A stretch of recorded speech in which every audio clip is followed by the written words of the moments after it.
ರಾಜ್ಯ ಸರ್ಕಾರ versus governor ಮತ್ತೊಂದು ಸಂಘರ್ಷ ಶುರುವಾಗುತ್ತಾ ಅಧಿವೇಶನ ಆದ ಮೇಲೆ ಗಣರಾಜ್ಯೋತ್ಸವ ಭಾಷಣದಲ್ಲೂ ಕೂಡ ಜಟಾಪಟಿ ಶುರುವಾಗುತ್ತಾ ಗಣರಾಜ್ಯೋತ್ಸವ ಭಾಷಣದಲ್ಲೂ ಕೇಂದ್ರದ ನೀತಿಗಳ ಬಗ್ಗೆ ಖಂಡಿತ ಟೀಕೆಗಳು ಕಂಡು ಬರುತ್ತವೆ. ರಾಜ್ಯಪಾಲರಿಗೆ ನೀಡೋ ಭಾಷಣದಲ್ಲಿ ಕೇಂದ್ರದ ನೀತಿಗಳಿಗೆ ಆಕ್ರೋಶ ವ್ಯಕ್ತಪಡಿಸಲಾಗುತ್ತೆ. ರಾಜ್ಯ ಸರ್ಕಾರದ ಭಾಷಣ ಯಥಾವತ್ ನಾನು ಓದೋದಿಲ್ಲ ಅನ್ನೋದು ಗವರ್ನರ್ ಅವರ ಮಾತು. ಕೇಂದ್ರದ ತೆರಿಗೆ ಅನ್ಯಾಯ, ಅನುದಾನ ಹಂಚಿಕೆ ತಾರತಮ್ಯ ಉಲ್ಲೇಖವಾಗಿದ್ದು ಮಲತಾಯಿ ಧೋರಣೆಯ ಅಂಶ ಭಾಷಣದಲ್ಲಿ ಸರ್ಕಾರ ಸೇರಿಸಿದೆ.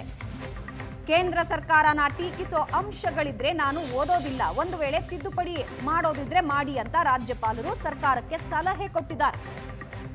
ಭಾಷಣ ತಿದ್ದುಪಡಿ ಮಾಡದೇ ಇದ್ರೆ ನಾನೇ ಸಿದ್ಧಪಡಿಸಿ ಭಾಷಣ ಓದ್ತೀನಿ ಅಂದಿದ್ದಾರೆ. ರಾಜ್ಯ ಸರ್ಕಾರಕ್ಕೆ ಸಂದೇಶ ರವಾನಿಸಿದೆ ಲೋಕಭವನ. ಸರ್ಕಾರ ಕೊಟ್ಟ ಭಾಷಣ ಬದಲಿಸೋ ಅಧಿಕಾರ ರಾಜಭವನಕ್ಕೆ ಇದೆ. ಸರ್ಕಾರ ವರ್ಸಸ್ ಗವರ್ನರ್ ಮತ್ತೊಂದು ಸಂಘರ್ಷ. ಇವತ್ತು 24ನೇ ತಾರೀಕು, 26ನೇ ತಾರೀಕು ಗಣರಾಜ್ಯೋತ್ಸವದ ಭಾಷಣದಲ್ಲೂ ಕೂಡ ಜಟಾಪಟಿಯಾಗೋ ಸಾಧ್ಯತೆ ಇದೆ. ಭಾಷಣ ಓದದೆ ರಾಜ್ಯಪಾಲರು ತೆರಳಿದ ಸಂದರ್ಭದ ವಿಜುವಲ್ ನೀವು ನೋಡ್ತಾ ಇದ್ದೀರಾ, ಯಾವ ರೀತಿಯ ಒಂದು ದೊಡ್ಡ ಹೈ ಡ್ರಾಮಾ ನಡೆದಿತ್ತು ಅಂತ. ಈಗ ಮತ್ತೊಂದು ಸಂಘರ್ಷಕ್ಕೆ ಎಡೆ ಮಾಡಿಕೊಡುತ್ತಾ ಗಣರಾಜ್ಯೋತ್ಸವದ ಭಾಷಣ. ಒಂದು ವೇಳೆ ನೀವು ತಿದ್ದುಪಡಿ ಮಾಡಲಿಲ್ಲ ಅಂದ್ರೆ ನಾನೇ ಭಾಷಣ ಸಿದ್ಧಪಡಿಸ್ತೀನಿ, ಅದನ್ನ ಓದುತ್ತೀನಿ ಅಂತ ರಾಜ್ಯಪಾಲರು ಸ್ಪಷ್ಟ ಸಂದೇಶ ಕೊಟ್ಟಿದ್ದಾರೆ.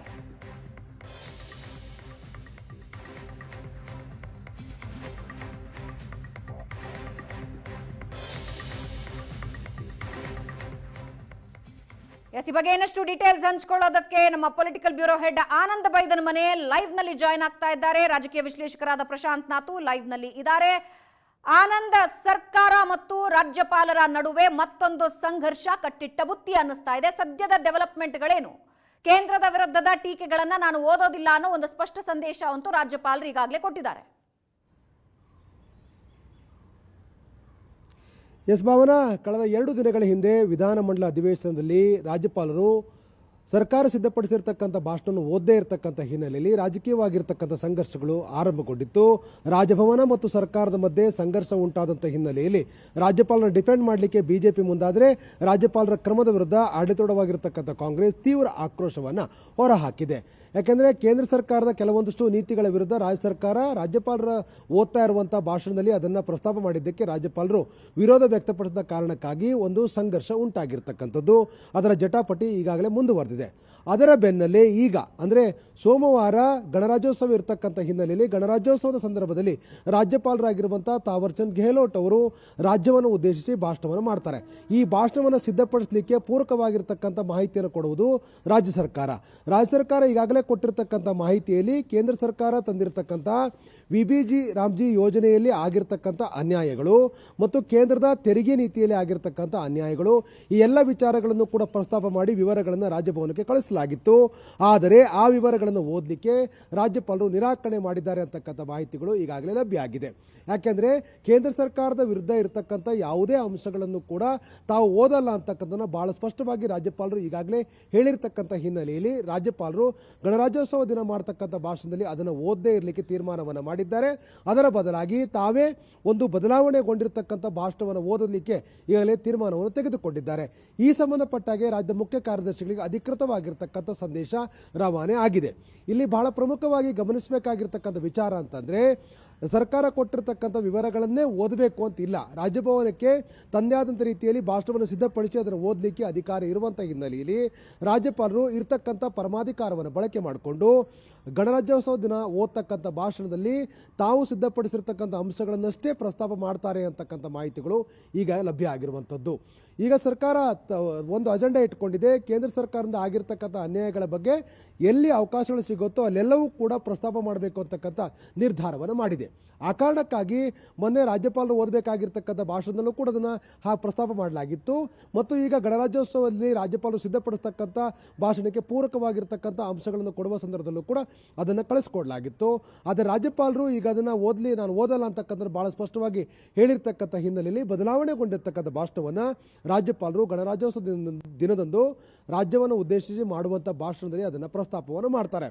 ಇಲ್ಲಿ ಬಹಳ ಪ್ರಮುಖವಾಗಿ ಇನ್ನೊಂದು ವಿಚಾರವನ್ನು ಗಮನಿಸಬೇಕಾಗಿದೆ. ಸರ್ಕಾರ ಅಂದರೆ ಕೇಂದ್ರ ಸರ್ಕಾರದ ವಿರುದ್ಧ ಸಂಘರ್ಷಕ್ಕೆ ಇಳಿದಿರ್ತಕ್ಕಂಥ ರಾಜ್ಯ ಸರ್ಕಾರ ತನಗಿರ್ತಕ್ಕಂಥ ಎಲ್ಲ ಅವಕಾಶಗಳನ್ನು ಕೂಡ ಬಳಕೆ ಮಾಡಿಕೊಳ್ತಿದೆ.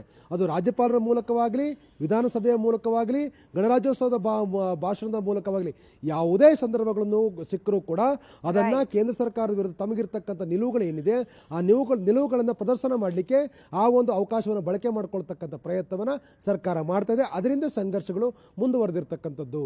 ಭಾವನಾ. ಎಸ್ ಆನಂದ್, ಮತ್ತೆ ಬರ್ತೀನಿ.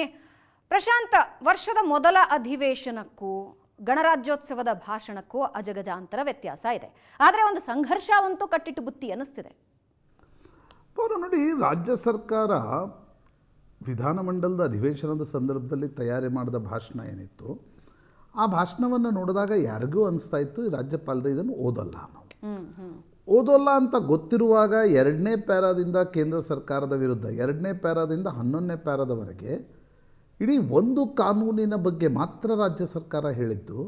ರಾಜ್ಯಪಾಲರು ಹೇಗೂ ಓದೋಲ್ಲ, ತಿಕ್ಕಾಟ ಆಗುತ್ತೆ, ಒಂದು ಸಂಘರ್ಷ ಆಗಲಿ, ಕೇಂದ್ರ ಮತ್ತು ರಾಜ್ಯದ ನಡುವಿನ ಒಂದು ಸಂಘರ್ಷ ಕಾಂಗ್ರೆಸ್ ಹೈಕಮಾಂಡನ್ನು ಖುಷಿಪಡಿಸುತ್ತೆ, DK ಶಿವಕುಮಾರನ್ನು ಸ್ವಲ್ಪ ಆಫ್ ಟ್ರ್ಯಾಕ್ ಇಡುತ್ತೆ ಅನ್ನುವ ಕಾರಣಕ್ಕೋಸ್ಕರ ಮಾಡಿದ್ದು ಅನ್ನೋದು ಭಾಷಣದ ಪ್ರತಿಯನ್ನು ನೋಡಿದಾಗ ಸ್ಪಷ್ಟವಾಗಿ ಅನಿಸಿತು. ಈಗ ಗಣರಾಜ್ಯೋತ್ಸವ ಭಾಷಣಕ್ಕೂ ಕೂಡ ಇದು ವಿಸ್ತರಣೆ ಮಾಡಲಾಗ್ತಾ ಇದೆ. ನೋಡಿ, ಆರ್ಟಿಕಲ್ 176 ಮತ್ತು 163 ಎರಡನ್ನೂ ಜೊತೆಯಾಗಿಟ್ಕೊಂಡು ನೋಡಿದಾಗ ಸಂವಿಧಾನದ ಆರ್ಟಿಕಲ್ 176 ಹೇಳುತ್ತೆ, ಇಲ್ಲ, ರಾಜ್ಯಪಾಲರು ಯಾವುದನ್ನು ಈ ಭಾಷಣವನ್ನು ಮಾಡಲೇಬೇಕು, ಅದು ಕಡ್ಡಾಯ ಸಂವಿಧಾನಾತ್ಮಕವಾಗಿರ್ತಕ್ಕಂಥ ಡ್ಯೂಟಿ ಅನ್ನೋದನ್ನು ಹೇಳುತ್ತೆ. 163 ಹೇಳುತ್ತೆ, ರಾಜ್ಯಪಾಲರು ಈ ರೀತಿಯ ಭಾಷಣ ಓದುವಾಗ on the aid and advice of the cabinet ಮಾಡಬೇಕು, ಅವರಿಗೆ ಯಾವುದೇ ರೀತಿಯಾಗಿರ್ತಕ್ಕಂಥ ವಿವೇಚನಾಧಿಕಾರ ಇಲ್ಲ. ಬಟ್ ಕಳೆದ ಕೆಲ ವರ್ಷಗಳಲ್ಲಿ ಒಂದು ಗ್ರೇ ಏರಿಯಾ ತಯಾರಾಗ್ತಿದೆ ಭಾವನಾ, ಇದನ್ನು ಅಂತಿಮವಾಗಿ ನ್ಯಾಯಾಲಯಗಳು ಬಗೆಹರಿಸಬೇಕಾಗತ್ತೆ. ಏನಾ ಗ್ರೇ ಏರಿಯಾ? ಸರಿ, ರಾಜ್ಯಪಾಲರಿಗೆ ಸ್ವತಃ ಭಾಷಣ ಬರೆದುಕೊಂಡು ಓದುವ ಅಧಿಕಾರ ಇಲ್ಲದೆ ಇರ್ಬೋದು, ಆದರೆ ರಾಜ್ಯ ಸರ್ಕಾರ ಕೆಲ ಅಂಶಗಳನ್ನು ಪೊಲಿಟಿಕಲಿ ಸೇರಿಸಿದಾಗ ಆ ಅಂಶಗಳನ್ನು ಒಮಿಟ್ ಮಾಡ್ತಕ್ಕಂಥ ಒಂದು ಅಧಿಕಾರ ನಿಶ್ಚಿತವಾಗಿ ರಾಜ್ಯಪಾಲರಿಗೆ ವಿವೇಚನೆಗೆ ಬಿಟ್ಟಿರ್ತಕ್ಕಂಥ ಅಧಿಕಾರ. 163 ಹೇಳುತ್ತೆ ಆ ವಿವೇಚನೆಯನ್ನು ಪ್ರಶ್ನೆ ಮಾಡುವಂತಿಲ್ಲ ಅಂತಕ್ಕಂಥದ್ದು.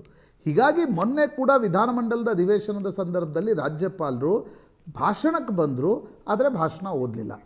ಗಣರಾಜ್ಯೋತ್ಸವದಲ್ಲಿ ಹಾಗಾಗತ್ತಾ ಅನ್ನೋದು ಕೂಡ ಪ್ರಶ್ನೆ. ಯಾಕಂದರೆ ಗಣರಾಜ್ಯೋತ್ಸವದ ಭಾಷಣ ರಾಜ್ಯಪಾಲರು ಮಾಡುವಾಗ ಅಲ್ಲಿ ಹೋಗಿ ಸರ್ಕಾರದ ಪ್ರತಿನಿಧಿಗಳು ಅಥವಾ ಜನಪ್ರತಿನಿಧಿಗಳು ಹೋಗಿ ಪ್ರತಿಭಟನೆ ಮಾಡುವ ಸ್ಥಿತಿಯಲ್ಲಿರಲ್ಲ. ವಾಪಸ್ ಬರ್ತೀನಿ ಪ್ರಶಾಂತ್.